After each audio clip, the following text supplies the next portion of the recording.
We're going to get started. Thank you very much for coming to tonight's City Council District 1 Candidate Forum. My name is Andrew Berman. I'm the Executive Director of Village Preservation. We are the hosts of tonight's event, along with LESPI, the Lower East Side Preservation Initiative. Let me briefly tell you a little bit about our two organizations. Village Preservation was founded in 1980, and we are a community-based 501c3 nonprofit whose mission is to document, celebrate, and protect the special architectural and cultural heritage of Greenwich Village, the East Village, and NoHo. And we do that through advocacy, programming, education, etc. And we're a membership-based organization. And I dropped in the chat a link to our website if you want to find out more or join and get involved or participate in other programs that we do. LESPI, the Lower East Side Preservation Initiative, is a not-for-profit formed in 2007, whose mission is the preservation of the historic Lower East Side, which includes the East Village, the Lower East Side below Houston Street, Chinatown, Little Italy, and the Bowery. LESPI promotes preservation through education, outreach, and advocacy, primarily for New York City Landmarks Preservation Commission, Historic District, and individual landmark designation, the only sure way to protect our historic communities. And a link to LESPI's website is in the chat as well. So we're here tonight to hear from candidates for the first council district. Because of the decennial census and redistricting, there are new district boundaries, and there's a new election for a 2-year term for each of the seats in the city council. The primary election is on June 27th, and the early voting for that election begins on June 17th and ends on June 25th. So we strongly encourage you to learn about candidates and to participate in the electoral process. And we hope that tonight's forum will help give you some fodder and some information to inform how you do that. This election is expected to be a low turnout election, so every one of these votes counts. So your participation and engagement is especially important. So let me tell you about the format tonight, and I see we have our third candidate has joined us. Tonight we're going to hear from 3 candidates who are running for the first council district. We have the incumbent, Christopher Marte. We have Susan Lee, and we have Helen Qiu. Helen, am I pronouncing your last name correctly? Great, excellent. Helen is running on the Republican and conservative line, and Susan and Christopher are running for the Democratic nomination. We did also reach out to Ursula Young, who was supposed to attend but had to cancel at the last minute due to an emergency health situation. And there is one other candidate in the Democratic primary, Hui Stewart, who we were not successful at reaching. So the format for this evening is we're going to start by hearing from each of the candidates with a 90-minute opening statement. There will be a series of questions from Village Preservation and from LESPI. The candidates will then get a 1-minute closing statement, and then we will take moderated questions from the Q&A. So if you have questions for the candidate, drop them in the Q&A. I would recommend you may want to hold them until the end, just in case your question ends up getting answered before we even get to it. If you have any sort of technical issues or problems, drop those in the chat, and somebody from Village Preservation will try to help you. This is also being recorded, so we will share the video of tonight's forum with the public. You will be able to share it as well, refer back to it, pass it along to neighbors and friends. So hopefully it will be a useful tool. We're gonna vary the order of questioning. So, but we are going to start now with the opening statements. So I'm going to first ask Councilmember Christopher Marte to make your 90-second opening statement. Thank you everyone for being on. Hi, I'm Councilmember Christopher Marte. I was born and raised on the Lower East Side. And even before becoming an elected official, I started my organizing experience in preservation. I joined my father along many churchgoers and community activists to fight to save Nativity Church on 2nd Avenue, the same church that Dorothy Day attended. That experience taught me how big real estate will always choose profit over community, profit over diversity and heritage of a neighborhood, profit over affordability, and profit over people. Since then, I've joined preservation battles throughout Lower Manhattan, whether it's the big ones like the Soho, NoHo, Chinatown upzoning, taking on Howard Hughes in the Seaport, or individual landmarks like saving the Pops at 60 Wall Street. As a city council member of Lower Manhattan, I'm excited about the work we've been doing, especially in this unique part of the country. And I think we have set the bar on how elected officials can work with preservations throughout a diverse community and demographics. Look, downtown is at a crossroad. Whether we want to live and work in a human scale environment like many of our neighborhoods are, or do we want to look like Hudson Yards? In today's candidate forum, you hear in great detail what we have been able to do and the battles that lie ahead of us. I really want to thank Village Preservation and LESPI for hosting this candidate forum, and I look forward to your questions.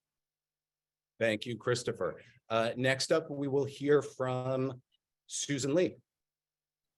Hi, good evening. Thank you, Village Preservation and LESPI, for hosting this candidate forum.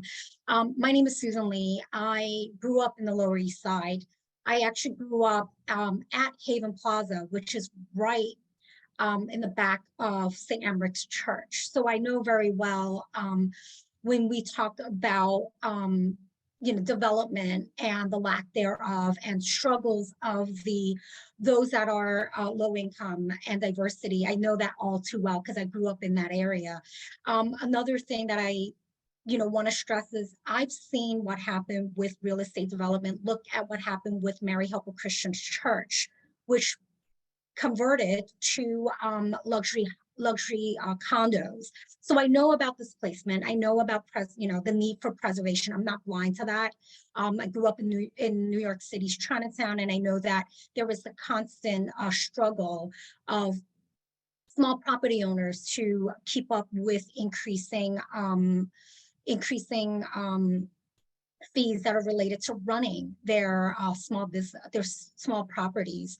What I want to stress is that we want reasonable and responsible development in our city, and we could have both through preservation and responsible development. We need to hold elected officials and developers accountable and make sure that we have increased mandatory inclusionary housing for all our developments in the city. Thank you. That's time. Great. Thanks very much. And lastly, Helen Qiu. Hi, everybody. I'm Helen Qiu. Thank you for inviting me for this wonderful forum. I am a graduate from Columbia University, and I have extensive working experience working as a high-level, multi-million-dollar engineering manager in Silicon Valley. So I want to bring my expertise to serve my community in Lower East Side and the entire Lower Manhattan. And I think this particular job required a very high, rigorous understanding of our challenges, because we need to work with people who has diverged interest in this very matter. People's interests are not totally in line. So you require someone who is a great unifier and a great negotiator, so everybody can be on the same page moving forward. We do have a same goal, that is to develop our community and to bring good economic income and preserve our culture and our wealth. Yeah, sorry. Oh, no. Okay, sorry. I hope you give me a few more seconds because my son just arrived and I'm a mom. I fight for my my child and the next generation of New Yorkers. So I think my experience will be uniquely qualified to manage this very conflicted situation, and we need a good solution. Thank you. Great.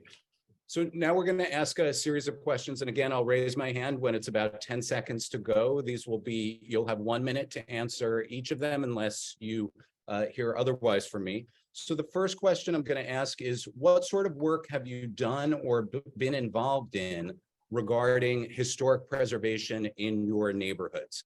And at this time, I will start with Helen.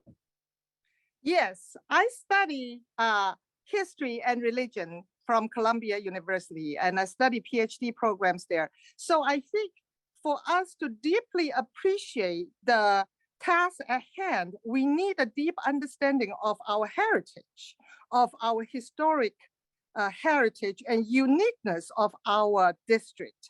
Our district is the only district among all in entire New York City that is the original of New York City. And that's why we have Wall Street, because beforehand, we don't have any settlement beyond Wall Street. So this is the birthplace of New York City. And this particular pride and understanding is crucial for us to situate us in a spot that we can connect to everybody in our city and beyond. Thank you. Thanks very much. Next, Susan, same question. What work have you been involved with or done regarding historic preservation? Right out of, while I was pursuing my graduate degree, I was working at FECDF, and we worked with buildings that were foreclosed and that were on lien sale, and we were able to renovate those and put them into affordable housing stock throughout New York City. So I worked with that in that aspect, but I also, what I did was most recently recognizing that the historic Chinatown, because of the tenement nature of the buildings, our parks are the extension of our living room, our home. And so I've worked with a community group called SDR Park Alliance, and we were able to get a grant for $3.5 million from the State Downtown Revitalization Initiative to renovate Sarah D. Roosevelt Park. Thank you, Andrew. Sure. And finally, Christopher, your prior work or involvement on historic preservation. Thank you for that question. One of the biggest battles that we have ahead of us is to preserve Lower East Side and Chinatown. And so I've been advocating, and now as council member, I've been meeting with key stakeholders in the Adams administration to pass the Chinatown Working Group Plan, which has a lot of historic preservation in it, whether it's preserving Orchard Street or Oliver Street, or even protecting the Chinatown core area and the extension of other Chinatowns, whether it's on East Broadway or going further along in Henry Street. We have to use zoning as a strategy to preserve our communities. And it's just not the buildings or the small businesses, but it's the people that live and work in them as well. In Soho, I led the fight organizing neighbors from Chinatown, Lower East Side, Soho, NoHo to push back on our former council member in the de Blasio administration to going through with that upzoning. And since then, we've been able to not only get a veto to help protect people age in place, but we've been working to file lawsuits to make sure that we can reverse this incorrect upzoning. Thank you very much. So the next question, which is similar, and then we'll move into a different area, is what role do you think historic preservation should play in planning the future of our neighborhoods and our city? And this time I'm going to start with Susan. I think historic preservation is really important in planning our city. We live in one of the oldest districts in New York City. It was the capital of the United States at its founding. And there are so many unique characters in our district alone, but I'm not blind to the situation that we do need more housing, affordable housing especially. If we need to support the governor in her advocacy to increase housing stock by 3% in the next 3 years, we need to develop in Manhattan. We can't let the other boroughs take shoulder the burden. We need to do our share. And I think that we can work with groups like Village Preservation or LESPI to find solutions to developing in a responsible and reasonable manner. Great, thank you. Same question to Helen. What role do you think historic preservation should play in planning the future of our neighborhoods and city?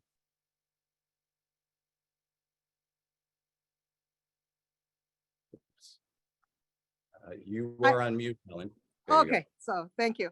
I share why we need to develop a sense of pride for every resident in our district and to the next generation as well. So we can love our district with our unique talent and unique perspective. We have many artists in our midst, and I want to activate all the artists to love our district and to contribute to our unique challenges that we face today. And I want to share a little bit about one thing I did. 3 years ago, there was a beautiful garden, a small community garden being changed into a parking lot. However, I make a beautiful video, and in one video, I share with community board, and they completely reversed their vote. So that that parking lot no longer happened. And to this day, that beautiful little community garden is still there. So that's how effective I work with my community together. Thank you. Thanks. And finally, Christopher, what role do you think historic preservation should play in planning the future of our neighborhoods and city? I think it's crucial.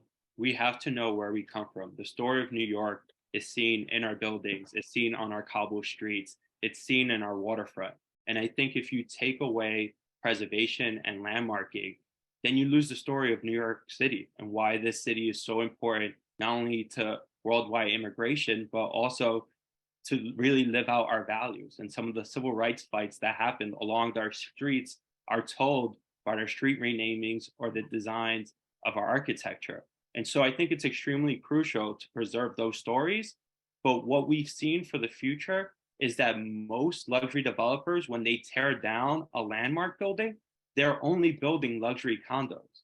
So it's not right to pit affordability with preservation. I think we can have a win-win solution because a lot of these old buildings, landmark buildings, are rent-regulated apartments. And so if we want to continue to have this diverse community, this rich story, and this positive future, I think preservation plays a crucial part to it. Thank you. Okay, so next question, shifting a little bit. Some say that the way to address our city's affordability crisis is to allow developers to build as much housing as possible, and more housing will result in reduced prices for everyone. This school of thought says that landmarking and contextual zoning are therefore bad because they may not allow the maximum amount of market rate housing to be built. What do you think? And how would you address affordability issues? And how do you think they intersect with and impact preservation issues? And I'm going to give everybody 90 seconds for this question. And for this one, I will start with Christopher. I don't believe in trickle-down economics. And that's what we see a lot of groups do, whether it's Open New York or other pro-housing special interest groups, where they say we have to build, build, build, and once we flood the market, prices will go down. Well, we've seen construction in New York City for the past 4 years go at a high rate, and prices have only gone up. What we have is an affordability crisis. And as I said before, a lot of the buildings, whether it's the tenement buildings along the Lower East Side or some of the loft buildings in Soho, those are the only affordable housing units that we have in Lower Manhattan.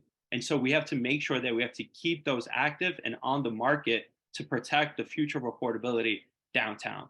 And so I just don't think it's a build strategy, it's a preservation strategy while using zoning plans like the Chinatown Working Group to protect tenants to remain in place, but also to build 100% affordable housing, which we have done in our district. And we're gonna have a completed project later this year. Thank you very much. I will ask the same question to Helen.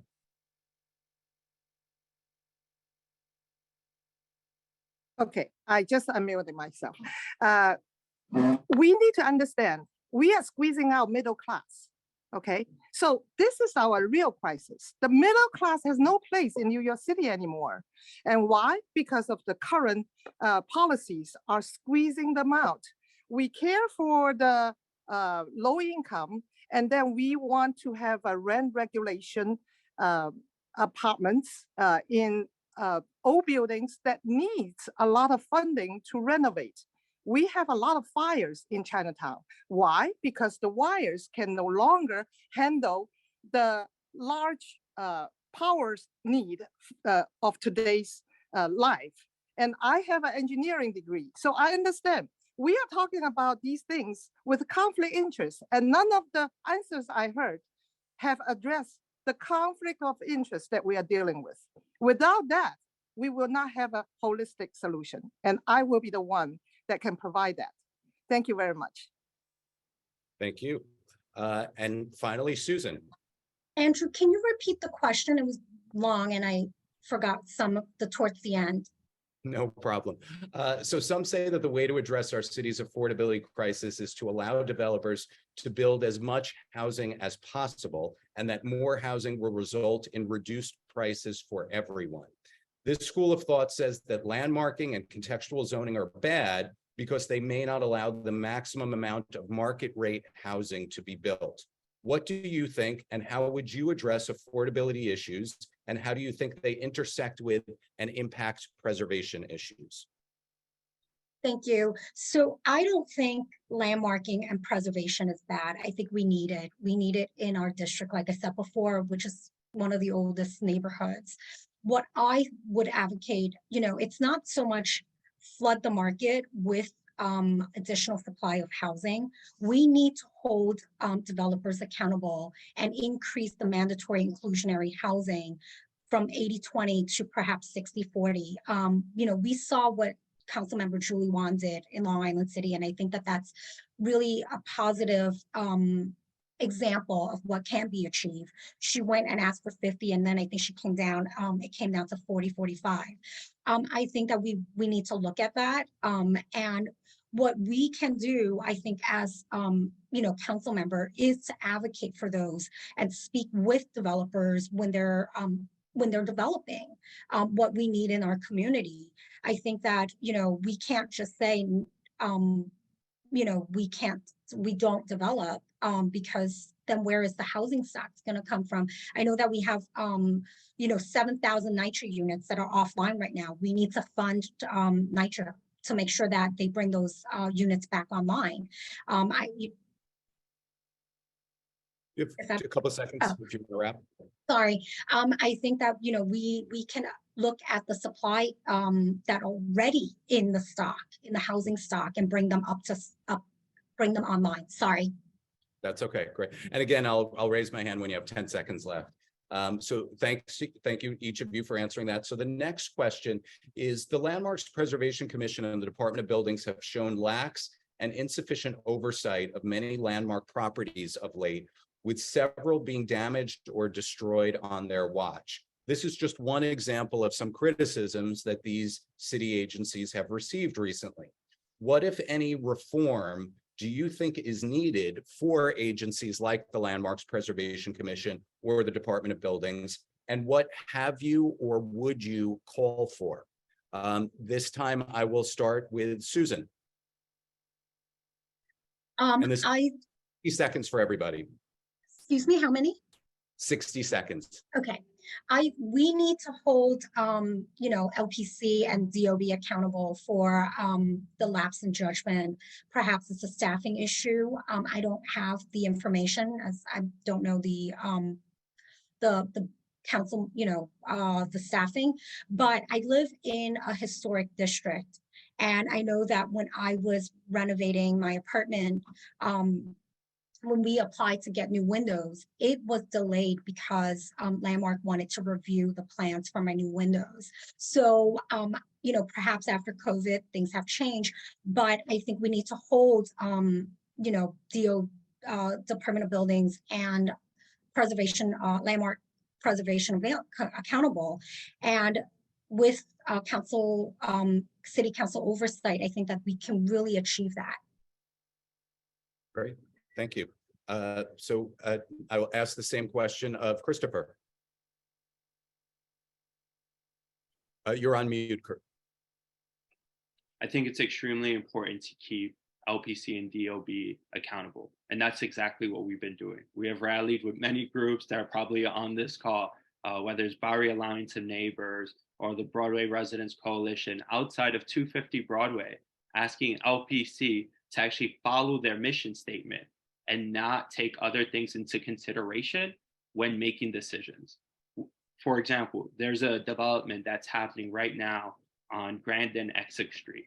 And if that building goes on, then we will lose a beautiful historic building. What my office has done is not only sent a letter to LPC, we actually invited LESPI and joined them in a meeting where we sat across the table from staffers at the Landmarks Preservation Commission to advocate why this building has to be preserved. And we went even further. We actually reached out to the developer and told them why it's important and is probably an added value to keep that building as it is today. And so we have gone not only reaching out to the agencies, but to every stakeholder to make sure that preservation is done the right way. Thank you, Christopher. And lastly, Helen. You're on mute, Helen. I would like to see we privatize certain amount of tasks on hand. If we rely on government agencies to solve our own historic communities' problems, I think that is a wrong path to go. We need to activate individual talent and individual creativity, and we need to allow that to flourish, to preserve. Every owner, I believe, love to preserve their own property. How do the city assist them to be creative and work with their tenants and work with what is at hand? That is what's the challenge at hand. And I believe we can create very creative problem-solving solutions, not just become a status quo and keep doing the wrong thing. All these things I have heard like for decades, nothing happened. So we need someone that can bring in effective solutions. Thank you very much. Thank you.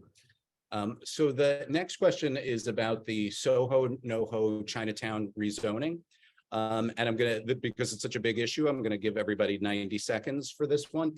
And the question I basically want to ask is, what is your thoughts or opinion about it? What have you done in connection to it? What would you change or do differently about it? Or what do you support or like about it? So fairly open-ended, but we want to hear your opinion about this very important action that was taken in our neighborhoods. And in this case, I will start with Christopher. I was completely against the upzoning from the very onset. There was a false narrative that said that we needed to build affordable housing in Soho, NoHo, and Chinatown. And so they were going to allow for an upzoning. That is a huge red flag because, as we've seen in other neighborhoods, it creates massive displacement and waves of gentrification, not just where it's going to be rezoned, but in areas around it, like the Lower East Side, like the Village. And so what we did was we organized our community. We've been able to connect, whether it's the Soho Alliance, with the Chinatown Working Group, and with the even Bowery neighbors like the 82, 85 tenants on Bowery Street, to come out and speak up against it. And even though our former council member approved this upzoning, we continue to do the work. We just recently sued and were victorious on pushing back at NYU from taking over any possibility of affordable housing in these locations by pushing back on their dormitory use throughout Soho and NoHo. And furthermore, we've been working with the Fairness Coalition of Soho and NoHo to make sure that we add additional lawsuits to make sure that this rezoning is turned around. And in addition to that, we've been working with the borough president to do away with the art fund, because we know that this is a scheme just to give developers more money in a false narrative that they're supporting the arts and culture. Thank you. Same question to Susan. When I ran in 2021, I opposed the Soho NoHo plan because I don't believe that it brought enough affordable housing units into the plan. And I'm glad that there's been a lawsuit and that's been overturned at NYU because I think that it's a land grab for NYU in terms of their dorm use. And I'm glad that the judge decided ruled that NYU doesn't have a standing to sue. So I applaud the efforts. But I think that what we need to do now is to look at the plan and see what we can salvage from it. And I think that one of the things that we need to talk about and think about is increasing the number of affordable housing units in the area. I know that the proposed plan did not have enough, but like I said before, we can't ask the outer boroughs to shoulder the affordable housing crisis in New York City. We need to do our fair share. It's always about doing fair share. And I think that our district needs to do its part. And so I will, look at the initiative and see what comes up. I think that, limiting NYU is a step in the right direction because it's always been their efforts to expand their real estate portfolio. Thank you. And finally, Helen. You're on mute, Helen. What I have heard, a lack of nuances and lack of expertise opinions. That's what we are facing right now. We need people who has expertise in engineering and civil engineering, how to build a city. Do we know? We need to hire people that actually know how to do that. Because right now we are pitting affordable housing and commercial usage against each other. Is there a way that we don't have to do that? And then we are building more tall buildings, and then meanwhile, a lot of people feel left out. But are we going to stop building tall buildings? Is it also realistic? Is it where we want our city to go? So these questions need to be asked in a systematic way. And I believe we need someone that can look at it from an engineering point of view to solve the problem other than advocacy. So right now we only look at it. One side is advocating for the developers. The other side advocating for the affordable housing. I will advocate for both. I want my city to grow, and I want everybody to enjoy the growth. So I think it's an engineering problem, and I am able to offer the solution. Thank you. Great, thank you very much. I'm now going to ask some questions from our partners at LESPI, the Lower East Side Preservation Initiative. So these are specifically focused on the part of the district that they work in. So the first question is, Chinatown and the Lower East Side below Houston Street are neighborhoods widely acclaimed for their central and continuing role as centers for immigration into the country over the last 2 centuries, and have as well as home to world-renowned artists, writers, and political activists. What's the best way to share this history with today's and future generations? And please be as specific as possible. And I will start with Helen. Thank you for starting with me. I want to mention one specific building, 231 Grand Street. It's a very beautiful architecture and building. I personally know the chief engineer who designed the building and built the building. And this building is being tormented during the entire pandemic. And they lack of customers. So the hotel has been converted to a homeless shelter, and the homeless shelter completely damaged the place, and they can no longer house guests. And now it become a refugee center. My feeling is this hurts so much. And I say that to Christopher Marte. It hurt me so much that it is now not housing anybody in Chinatown. And it's a Hong Kongese chief engineer. And it also hurts me so much, Susan Lee, because you spent so much time collecting supplies for these migrants, but you never did that for any seniors to house in that particular building. So I will put our residents first. Thank you. Thank you, Helen. Susan, same question.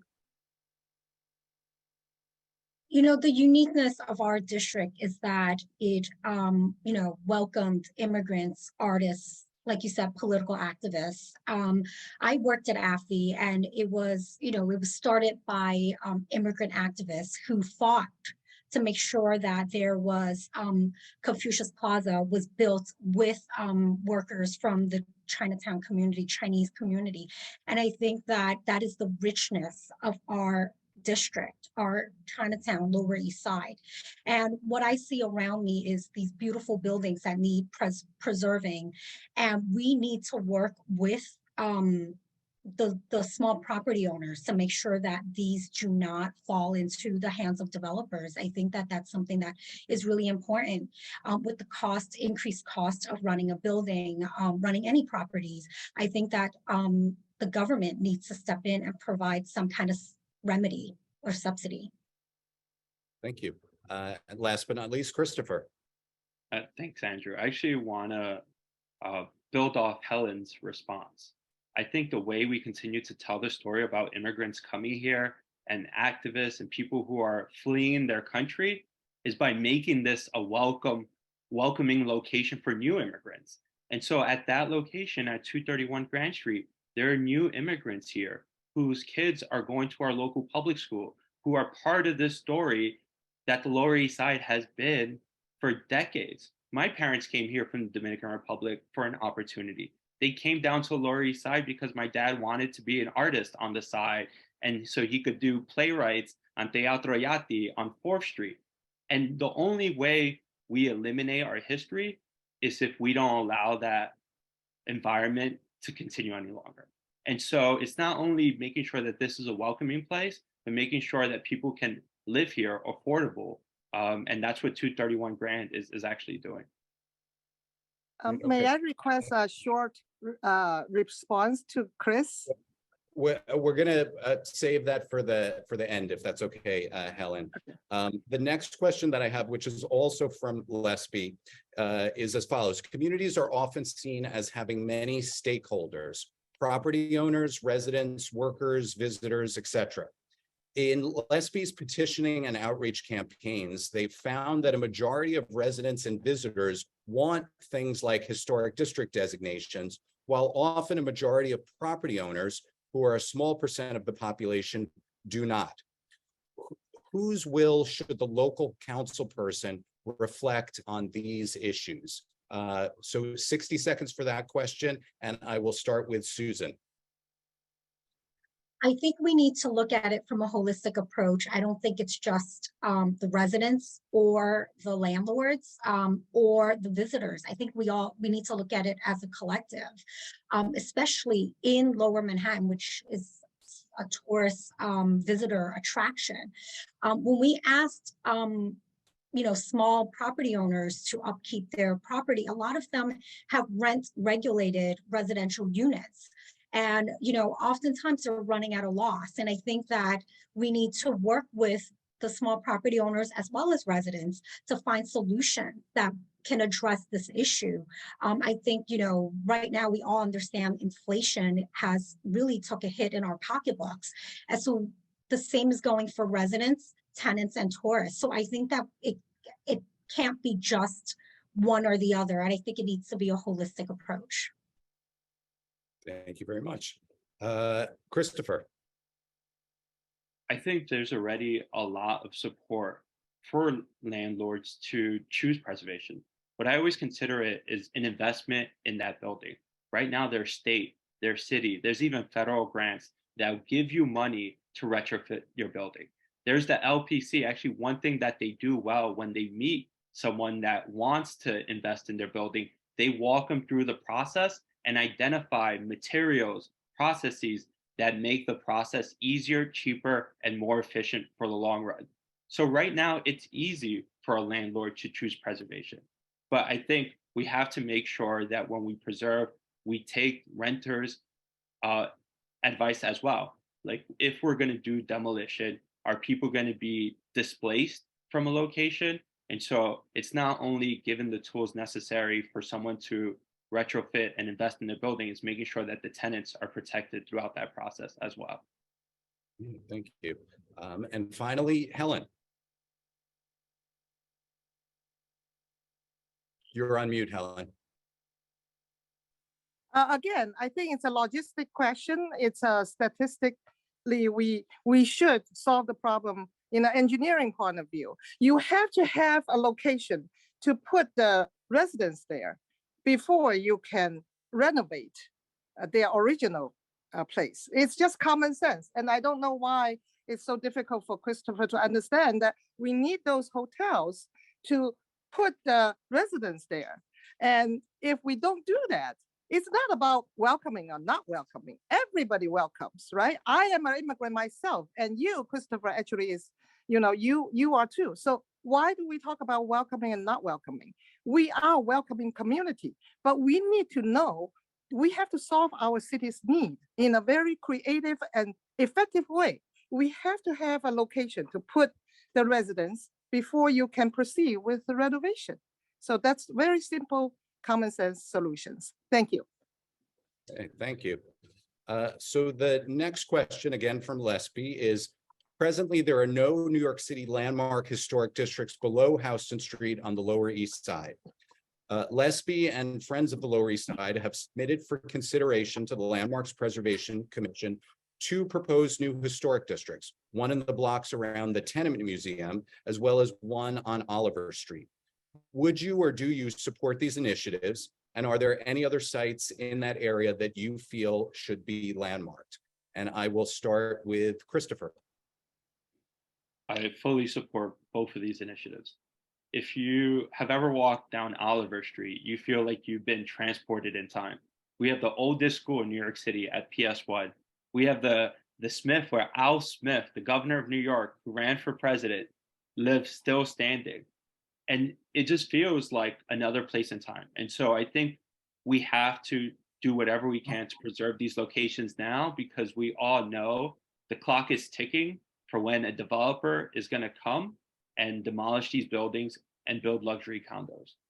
Similar to what's happening on Orchard Street. If you look at what's happening on the north side of Delancey, you see new luxury developments. And so the clock is ticking. I actually been working with LESPI to not only approach the Landmark Preservation Commission, but also to reach out to landlords to make sure that they can be brought into the conversation and support it as a unified front.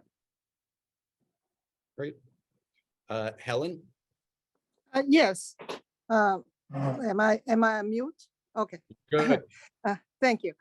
So we need to bring in the landlords to renovate their original properties. So when we talk about preservation, I think the word preserve give people a false impression that you are preserving things the way they are. I think that's a false understanding. Preserve means maintain and also upkeep. So when we talk about luxurious buildings, we are picking them against it.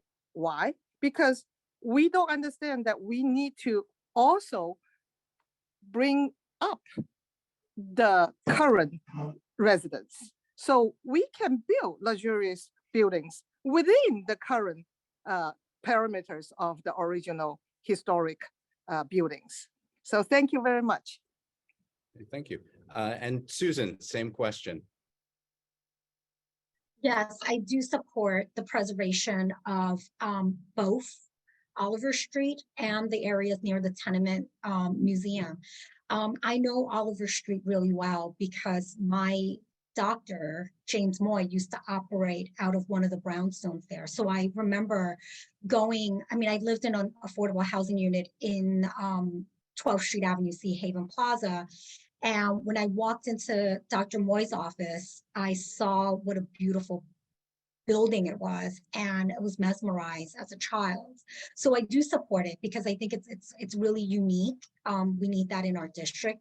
At the Tenement Museum, I visited the Blue Moon Hotel. I was there meeting with the hotel operator because he restored the building himself with the materials in the building. And I think that it's a beautiful piece of property. And I think that we need to preserve those two streets and areas. Thank you.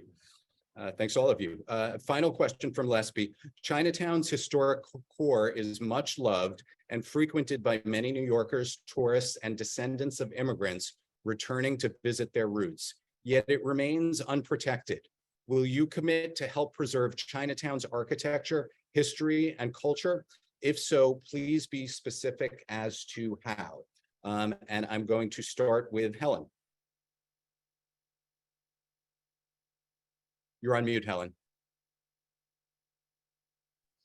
We need to preserve Chinatown, the language of Chinatown. And I speak fluently Mandarin Chinese and Cantonese Chinese. So I think I can represent Chinatown very well because they have this sentiment that is communicated with their own language. And this part of the culture and preservation is important and crucial that we must not ignore. And for the buildings, I make a recommendation that some of them should be like the Doyle Street. Once a while, they will be blocked out from any cars. So it allowed it to be a walking area and let people walk on Chinatown on foot without any cars interruption. So that's my suggestion to preserve Chinatown. I hope you like it. Thank you. Susan. Yes, I agree. You know, Chinatown is unique. It needs to be preserved. I grew up coming to Chinatown on the weekends, and I see what these streets, they have stories to tell. And I'm so glad that we have groups like the Mott Street Girls, Run for Chinatown, Think Chinatown, and Welcome to Chinatown, who share these culturally rich stories with visitors, with residents, people like me who, you know, love and appreciate these events, these cultural events. But at the same time, I think that a lot of us connect with culture through food. And I'm so happy that 2 restaurants in Chinatown were recognized by New York Times. So I think that, you know, we need to promote the culture, the food, and the arts of this Chinese immigrant community. Thanks very much. And Christopher. Of course, I support preserving Chinatown core. You can't do it in a vacuum. The reason why our Chinatown is much different and much more thriving than any other Chinatown here in America is because of our small business, is because of the people. And so that's why I truly believe in the Chinatown Working Group Plan, which would help rezone all of Chinatown and the Lower East Side to make sure that the people can remain in place so we can preserve affordable housing and make sure that we can welcome new immigrants to this diversity and build 100% or truly affordable housing units that we desperately need. The problem with just spot rezoning or choosing one neighborhood over another is speculation. We see it right now when they chose to rezone the East Village, but left out the Lower East Side in Chinatown, where property taxes have gone up, where land values have gone up, and buildings have gone up, but that aren't affordable to us. And so that's why I believe it's not only rezoning and protecting the core of Chinatown, is all south of Houston. Great, thank you very much. All right, we're going to switch gears a little bit. The next question is, what is your position regarding the East River Park plan? And I'm going to start with Susan. Right now, I think we need to hold government officials accountable. We have the monitoring in place. I think that it's you know, working well in terms of the environmental monitoring. I think that what we need to do is really just talking to residents in the community. They're concerned about the noise and the pollution. What I heard when they put the environmental monitoring in place at 250 Water Street, as soon as there was a trigger, work had stopped, and that hasn't happened in the East River, you know, park. So I think that we're moving in the right direction. We need resiliency. We need to make sure that you know, our city, our lower Manhattan is protected. There was something in the New York Times that actually said our district is sinking because of development. And I think that we need to look at resiliency and make sure that our lower Manhattan is protected. Okay. Same question for Christopher. I was against the East River Park resiliency project because the community had a plan already that would protect us from storm surges, that would protect us from the next Hurricane Sandy. That was rejected, mostly to support de Blasio's consultants and lobbyists. And so what we have now is a barren plot of land where we have cut more than 500 trees that are supposed to clean our air, keep us cool in the summer. But one thing that I'm hopeful about, and one thing that I'm proud that we've been able to really advocate to include East River Park in our district is that we will be able to decide the future of East River Park and make sure that it remains not just an open space, but a green space that has trees, that has fields, and that where neighbors can actually continue to enjoy what they used to love. Great, thank you. Same question for Helen. And Helen, you're just going to have to unmute yourself. I apologize. We got a visitor. I'd love to keep East River Park. So I want to make it very clear. I want to preserve that park. Every park in my district can come to me, and my answer is very likely I'm going to preserve your park. Because not only we need to preserve every park, but we also need to make every park more beautiful, more green, more flowers. And we need to do that along our streets as well. So that is what I intend to do. Now, saying that, you know where my position is in terms of preserving parks. I also want to bring up another refreshing idea. How about building small shops, very small shops, mom and pop local shops for these areas, so we can bring in some revenue for the local. We have a lot of expense and we need to pay the bills. And I think we can do both. Small shops. Thank you. Thank you. Thanks all three of you for your answers to that question. My next question, again, shifting gears a little bit, is what is your opinion or position on outdoor dining in our neighborhoods, and how should that be regulated and structured? And I will start with Christopher. So I am against the outdoor sheds. You know, they were useful and benefit during the pandemic, but you know, that time has passed. I've been one of the most vocal council members, whether it's working with Q Up and other activists, to make sure that the next plan actually respects residents and the environment that we all love, right? And I think one of the main concerns that people aren't focused on is that we're continuing to take public land and give them to private entity, which are these small or large restaurants. And so we will continue to fight not only to make sure that we can lessen the hours that outdoor dining is used, but also make sure that it's seasonal and make sure that there's no permanent infrastructure on our sidewalks. Because as we see, whether it's on Thompson Street or down in Fidei, it can also create a hazard when there's an emergency. Thank you. So same question for Helen, outdoor dining. I already proposed that I enjoy blocking a time, not 24/7, okay? But a period of time in our beautiful streets, like the ones that Marte likes, the Oliver Street, and the ones that I like, Mulberry and Doyle, and small areas, we block it off. No cars. Let that be a special area, just like how we celebrate many festivals here. And we can have that in our district because we are a historic district. And many streets in financial district, I want to block it off for a short period of time to allow people to just walk on those streets. That will attract world tourists. Thank you. Thank you.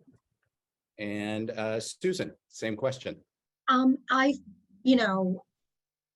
The outdoor dining shed has to go. It was a lifeline that we needed, not, for everyone, residents to meet with their friends in a safe manner, but also through a lifeline to these restaurants.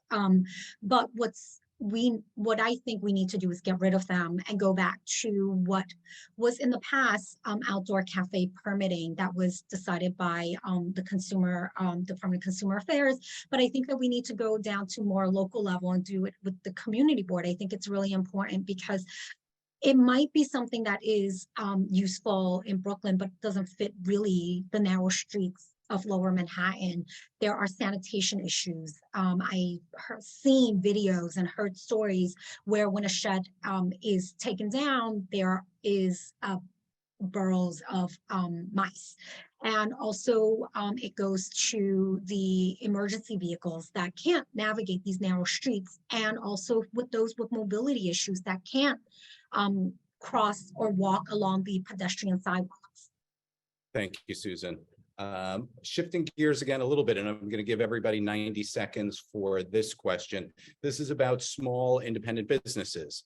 They are, of course, in many ways, the backbone of our communities, but they've been struggling, especially the last few years. They have had some particular challenges connected to COVID, and then some ongoing challenges, whether it's landlords or competition from online sales, etc. What would you do? What have you done? What would you do to help support small businesses in our neighborhoods? And would you consider zoning measures that would limit chain stores in certain areas? And I'm going to start with Susan for this question, and you have 90 seconds. Thank you. Yes, I will limit zoning for chain stores like they have out in San Francisco. I don't think that we need these big box stores in especially lower Manhattan. I grew up, in the East Village, where small mom and pop shops really built the character of the neighborhoods that I grew up in, from the East Village to Greenwich Village. To Chinatown. And so I don't think that we need those. What I propose to help these small businesses is to limit the permitting process, make it easier for people to incentivize them, make it easier for them to start their businesses. We have so many empty storefronts that line our streets in the district. We need to get these stores up and running, because they employ locals. They provide the local tax revenues that we need. They bring tourists and residents into the neighborhood, spend money in the neighborhood. So I would advocate for these, incentivize these small businesses to open at these empty storefronts that line the streets of the district. Thank you. Same question for Helen. You're on mute. I want to cancel the fines, okay? There are a lot of fines on small businesses right now that is ridiculous. It's supporting the large blowing administration that do not need to get those funding for bonuses. We need to eliminate fines. We need to drop some unnecessary regulations. We also need to drop taxes. So if you have a high tax, who is going to make money out here? If I cannot make money, I'm going to leave New York. It's just so common sense. And business is harsh. It's as much as people want to stay in New York, if you cannot afford it, then you end up leaving. And we are one of the largest places that people left New York. We want to welcome people to New York, but our policy is driving people away. So that's something that I hope to change. I hope to influence the entire city council to create policies that actually welcome the middle class, actually welcome the small businesses, let them feel the incentive of opening up in New York City. And along line of many of my suggestions, creative ways of attracting them, I hope you get the sense that I'm very eager to create some model to bring them back. Thank you very much. Thank you. And Christopher, same question, small businesses. I think the way we can protect them is on two fronts. If you look at the zoning, for example, the special Little Italy zoning, the reason why there's mom and pop shops there, why they're boutique shops, is because no one can have a storefront that's more than 6,500 square feet.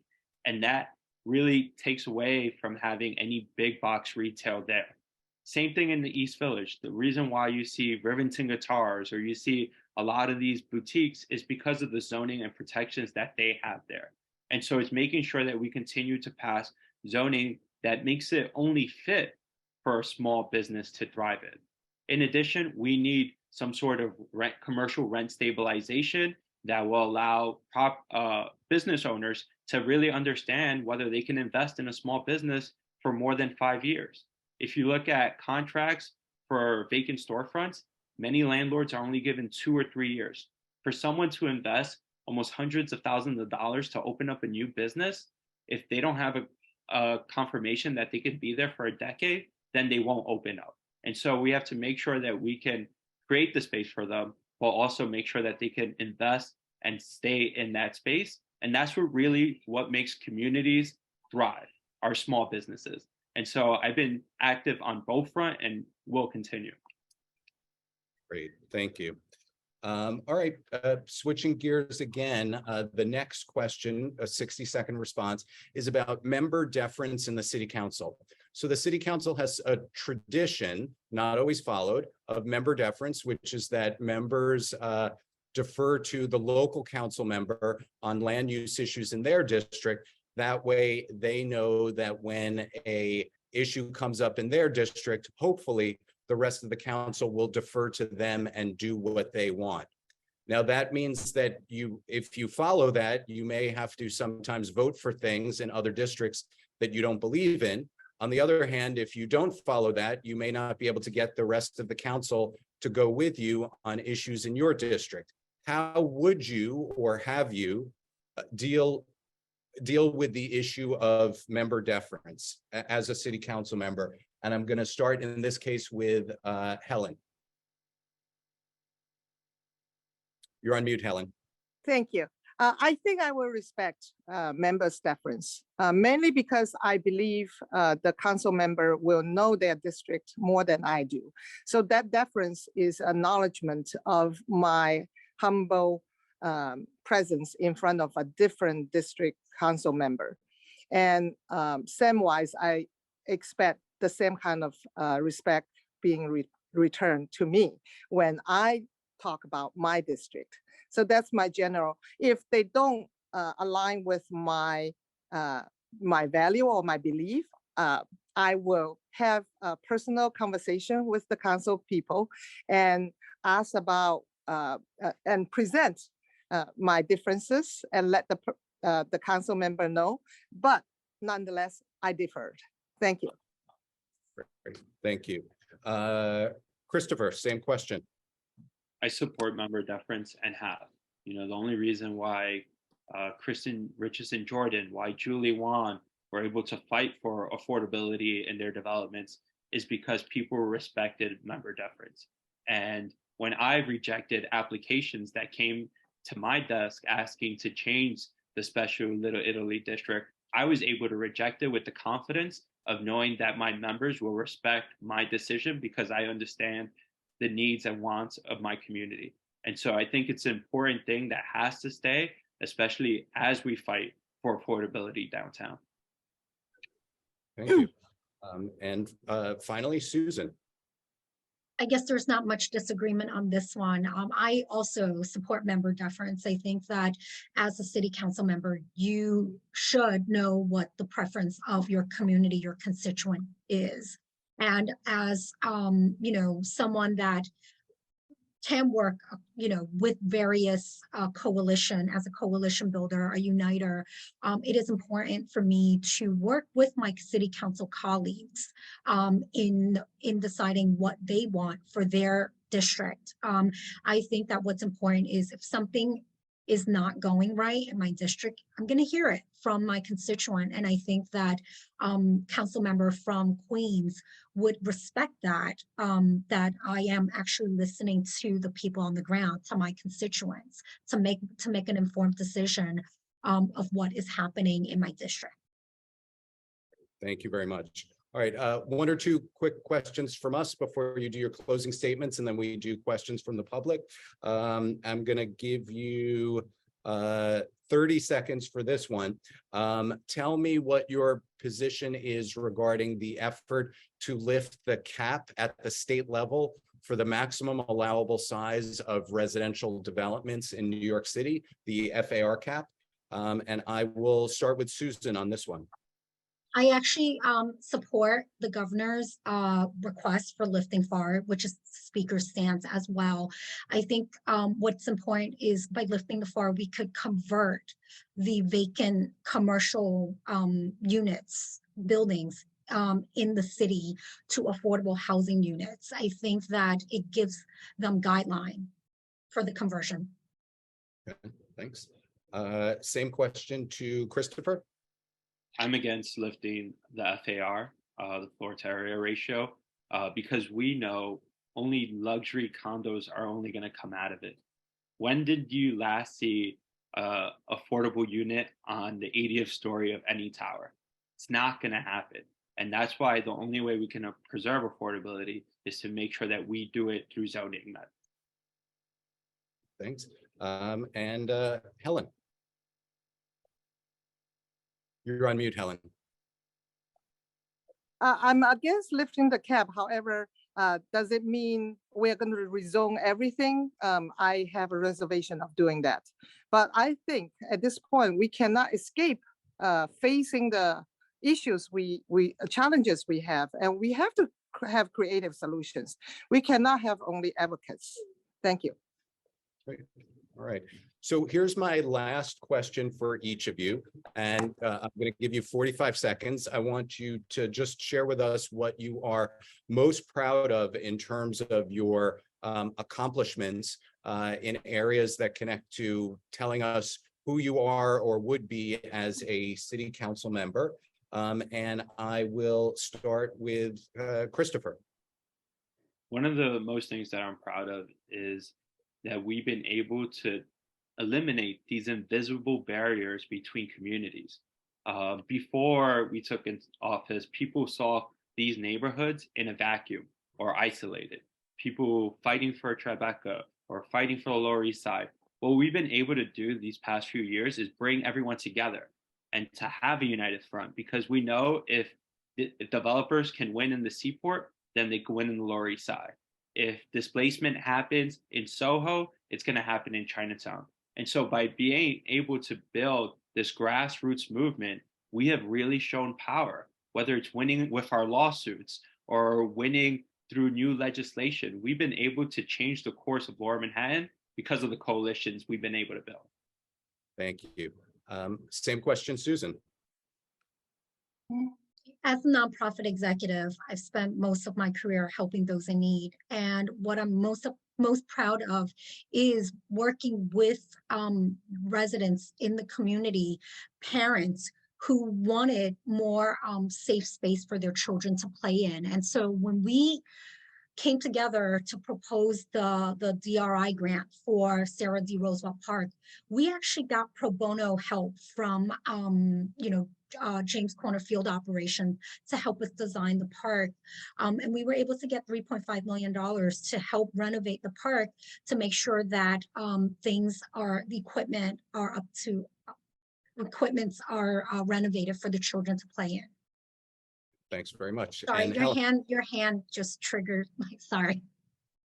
That's okay. And finally, Helen.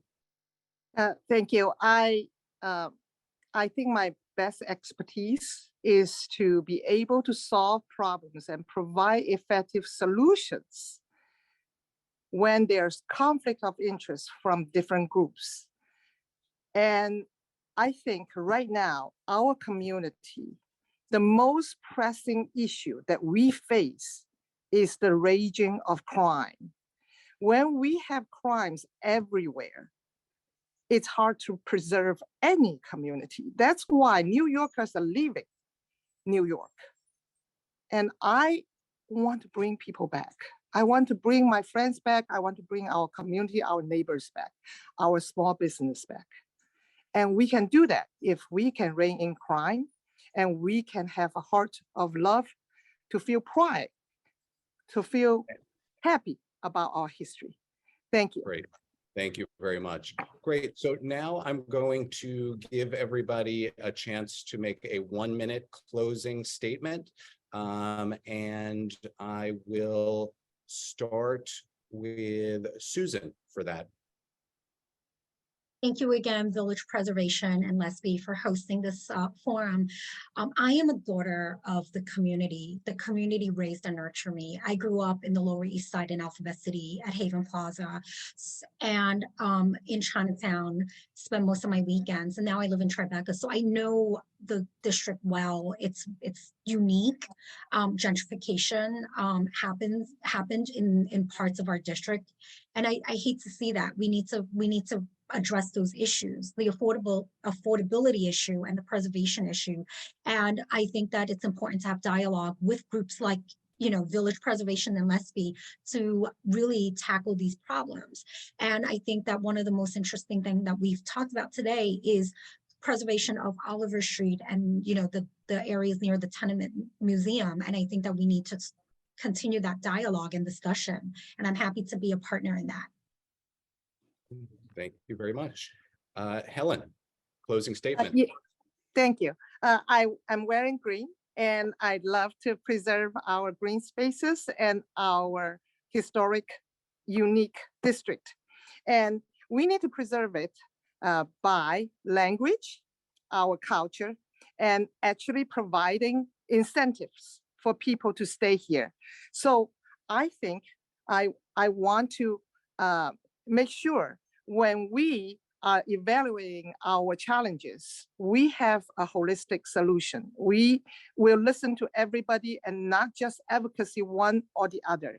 And we can find solutions. We need development, and we also need to make sure our current historic buildings and blocks or neighborhoods will have upkeep, improvement, and not stay the same. So preservation means improvement.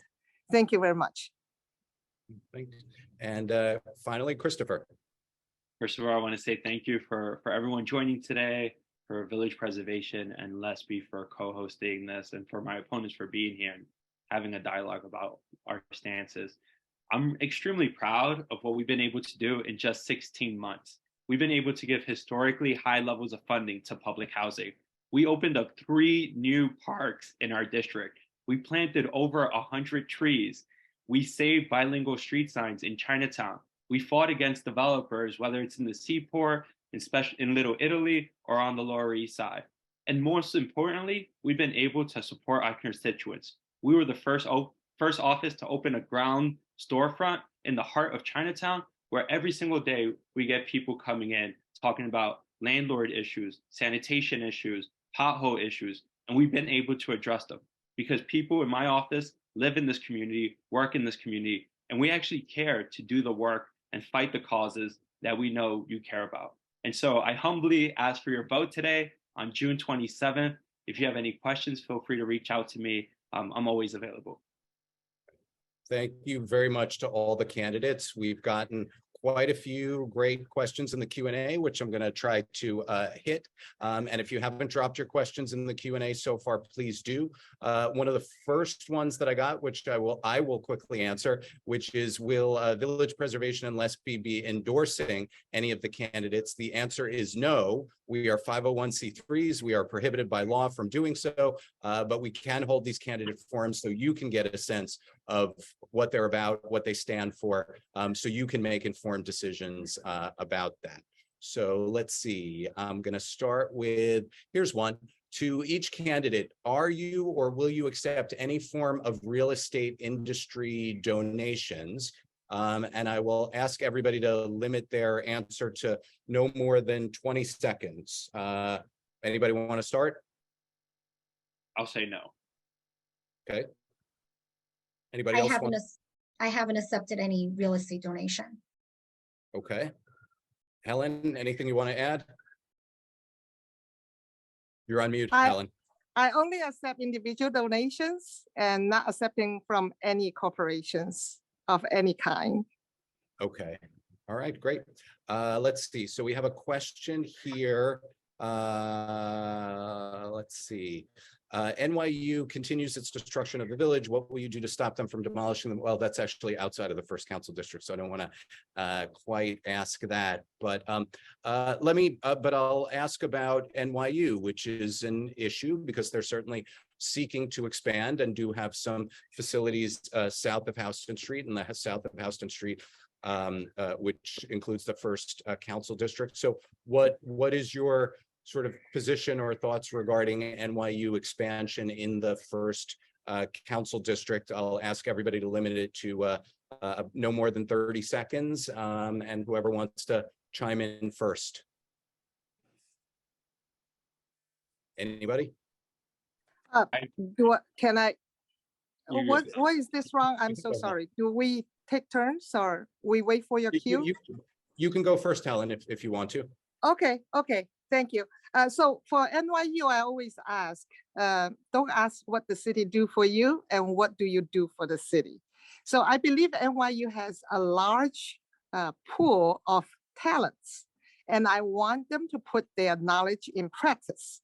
So that's always a challenge, from the book to actual practice. And I want to give that opportunity to every student, but I also want to open up my entire district for them to try their new ideas. For example, maybe you can 3D print a new house for me in 24 hours, show it. So that's why I want, maybe you can volunteer every weekend. So I want NYU to do things for our district, and we will do things for them. Thank you. Thank you, Helen. Either of the other two candidates have anything to say about NYU expansion? I think NYU has expanded enough. What we saw, what happened along Bleecker Street with Silver Towers, where they displaced thousands of families and residents that really were the foundation of the West Village culture. They really transformed that whole community. And so I think it's limiting them. And we've been able to do that. We joined a lawsuit that will limit their expansion through Soho and NoHo. And I'm really proud of that. And Susan? I think NYU has expanded enough. We don't need NYU expansion. I think, if you look at even, Columbia, I don't think university should be in the business of real estate. They are educational facilities. So yes, I don't agree with NYU expansion. Okay, great, thanks. There's a question in here. What is your position regarding World Trade Center 5?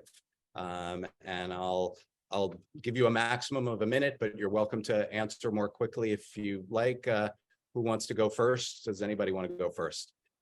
For years, I've been calling to make it 100% affordable. It's public land. One of the biggest criticism that we always hear about affordability is that we can't do it because the cost of the land. Well, the land is actually free in this one. And we should have the political will to make sure that we can maximize affordability at that site. And I've been able to work with the coalition to make 5 World Trade Center 100% affordable, and with our elected officials to put pressure on state agencies to make sure that they match us at our demands. Anyone else? So I think with 5 World Trade, it's not so much that the land is free, but the fact that I was talking to engineers and they said that to build 1,200 units will, at that height, will require special engineering equipment that will come in that will add on to the cost of building these affordable units. So what I think would be a good compromise is to get as much affordability as possible. I think that they were asking for like 500 million in subsidies. And if we could use that subsidies to build affordable housing somewhere else, I think that we should. I think that if at the end of the day, if it's building more affordable units is the goal, we should do that. And I think that, you know, just talking to engineers, that's what they're telling me. And so I think that we need to continue that discussion. Okay, great. And Helen, do you want to chime in? Yes. For WTC 5 and any developments, of course, we want affordable housing for this new development. However, what about existing developments, existing nature developments? What are we going to improve? Can we improve them? Why not? Why not put our energy to improve them? So I think whenever we just advocate on one topic, we miss the big picture. It's sort of like you are trying to grab a small prize, but what about the rest of the entire district? What about the entire nature? Are we going to help the entire nature to improve their living conditions? These are the questions I ask. Thank you. Great, thank you. We have a question in the chat, I'm sorry, in the Q&A about the Governor's Island plan, the rezoning there.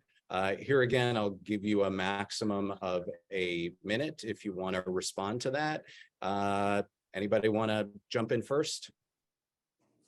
I don't agree with the upzoning of Governor's Island. It's a unique gem in our district. I visit there quite often, and I think it's a beautiful, wonderful place. It's unfortunate, and you know, we really need to tackle some of these issues in terms of upzoning. Okay. Anyone else? I'm against the development on Governor's Island. I've been extremely vocal from the very beginning, pushing back on the previous administration and this administration's, forward direction in trying to develop there. It sets a bad precedent. You know, parks and Greenland are used for investment for our communities, for our health, for our mental state. We're not supposed to look to profit off of parks. And I think that's the example that's being set right now on Governor's Island and really puts every single part in threat of development. And so we have been working with MAGIC, the group of coalition members that have been pushing back to continue to find ways to make sure that our voices are heard and we can stop the massive development projects that are not only proposed, but that will come in the future as well. Okay, great. And Helen, was there anything you wanted to add? Yeah, for what I hear, there's no creative solutions here. Everything is about not doing it. And I think Governor Island is actually quite big. So I would actually consider using Governor Island as a form of negotiation. So we cannot just keep all the development away without building affordable housing, without improvement of our current housing. This is just not realistic. And it's not a common sense. It's you want good things, but you don't want to pay for it. You want government to pay for it. Government is not an entity that create money by itself. Government gets the money from the taxpayers. So basically, you are squeezing money from the taxpayers to pay for all these pet projects. So I think we need to, at some point, be adults here and then have creative solutions. Thank you. Thank you very much. Another question in here is, how do you propose to manage the horrific traffic on Green and Broome Streets? This is an on-ramp for the Holland Tunnel. The gridlock and subsequent honking is making it uninhabitable. Here again, I'll ask you to keep to a minute. Who would like to chime in first? Chris? One of the first things that we did, I think it was in our second month in office, is make sure that DOT had the fixed Chinatown planning process actually taking place. And so we had both virtual and in-person sessions. We had people flyering and with a clipboard out in the streets to make sure that we listened to residents' concern. And that's the only way we're going to fix Broome Street. The only way we're going to fix Green Street. is if we fix the root of the issue, and it's Canal Street. And what I think we need to do is to pedestrianize it, make it greener, and make sure that the traffic go around the island and not through it. Okay, great. Anyone else? I think that the plans for Canal Street, if we reduce the two lanes each way to one lane, will actually cause more congestion into the Broome Street, Green Street corridor that feeds into Holland Tunnel. I think that that is not going to work. I think it's going to cause more congestion. I think what we need to do is look at ways to go around those streets. Perhaps if we look at going through the west side, or going through the west side of the district along West Street, to enter Holland Tunnel. That might be something that we can enforce. I think that we need to work with DOT on that. Okay, great. And Helen, did you want to add anything? Yes, there is a Chinese idiom saying, you cannot cook any good meal without rice. So we have these ideas. You cannot cook without good rice. Why? Because you have people parking on the side of the street, a very, very busy street. You have e-bikes flying in 35 miles in front of you, and you have bike lanes occupying one lane on each side. All these things need to be addressed. We cannot do that. You cannot solve congestion problems without actually solving these issues. How about this? Build a parking building. How about build some parking spaces? How about open park road? So these things need to happen. So we need to have solutions. So we cannot just advocate and talk about ideas. We actually need effective solutions. And I will be the only person that can provide that. Thank you so much. All right. One final question from the chat. The Small Business Jobs Survival Act, which was introduced way back in 1986, as a way of trying to address some of the issues faced by small businesses. It's had a lot of support in council, but it's never been approved. Would you support it? Do you support it? Would you try to get it passed? I'll ask you to keep it to 30 seconds maximum. Anybody want to start? I do support it. For me, my dad was a bodega owner that was priced out because our landlord increased the rent.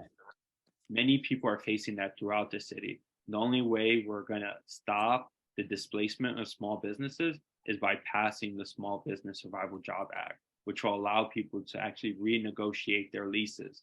And so I've been a supporter for close to a decade now, and will continue to fight for it in the council.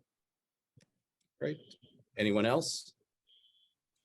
I don't want to put undue burden on the owner of the space.